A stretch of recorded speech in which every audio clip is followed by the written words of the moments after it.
kindergarten. Today, we are going to work with three-dimensional shapes.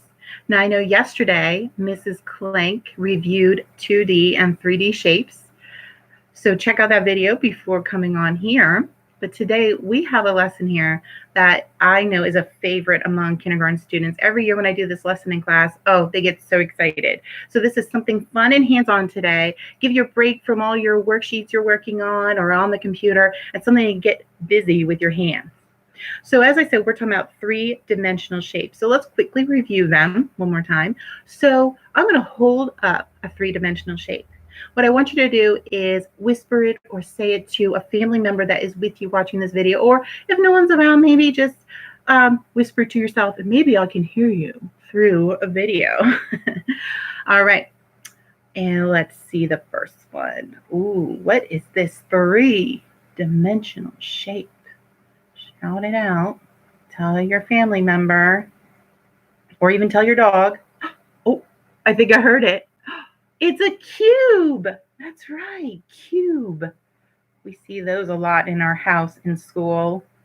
Good job. Here comes the next one.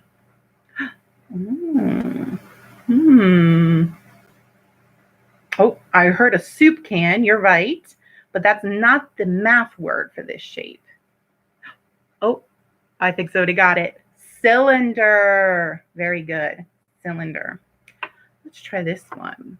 Ooh, a lot of kids like this one because if I turn it around, it reminds us of a yummy treat we can have. Yes, cone. Nice work. Cone. All right. Oh, what did I hear? Ball. That's not the math word, but it is an object. That is this shape. That's the name of an object, but we want the math word. Yes, sphere. Very good. It's a little weird to say, isn't it? Sphere. There we go. Now there's two other shapes that maybe you've heard in passing, but they are two shapes you can make today. Let's see if you can figure out, maybe this might be called. Somebody out there might know. They got their smart underwear on today. Oh, I hear tent. Yeah, it kind of reminds you of a tent if you've ever gone camping. But here's a hint. Ooh, what shape do you see here? If I would flatten it like a pancake, what shape is that? Oh, triangle, right? So it's called a triangular prism. Ooh, triangular prism. Very cool. And one more for today. This is something different. We actually have some different buildings in this shape in Egypt. Ah, you got it! Pyramid!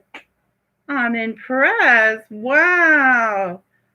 Somebody's got their smart underwear on today. Love it. So there we go. That's a pyramid. So let me show you what we're going to use to create three-dimensional shapes. There are probably items you have in your kitchen.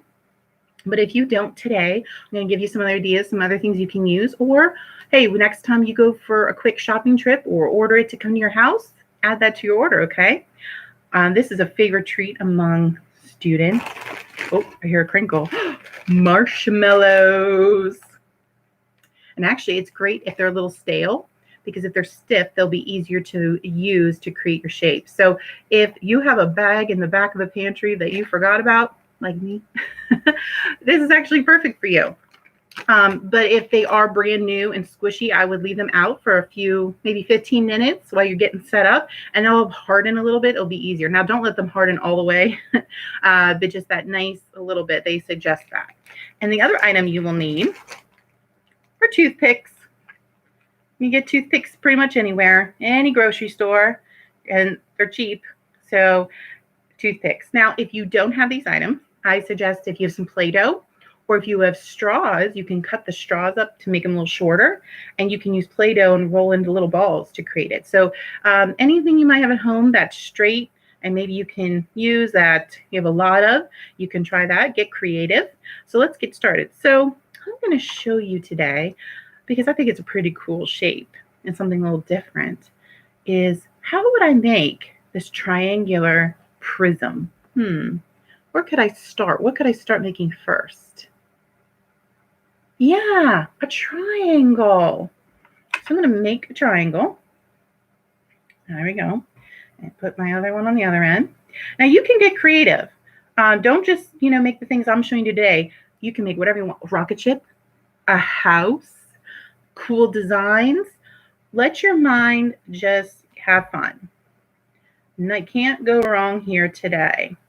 We're practicing talking about the sides, the faces, vertices, using all those cool math words we've been learning this year about three-dimensional shapes. So here's my triangle. So you could just make some flat shapes, but I want you to try also make three-dimensional.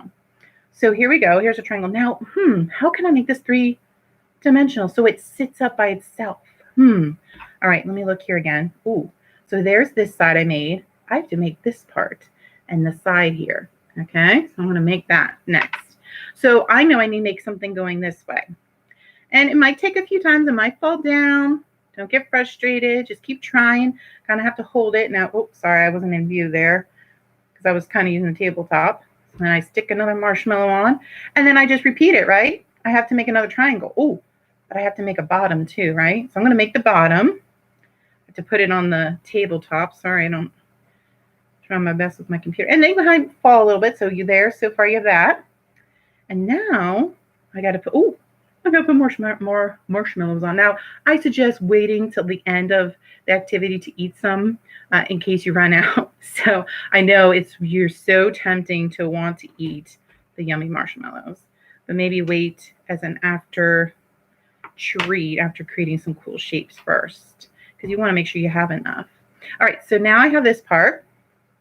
Okay, so now I have to make another triangle.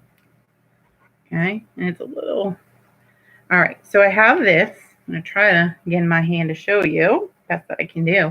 And I have to just connect them. So I just stick them in. So on your tabletop, there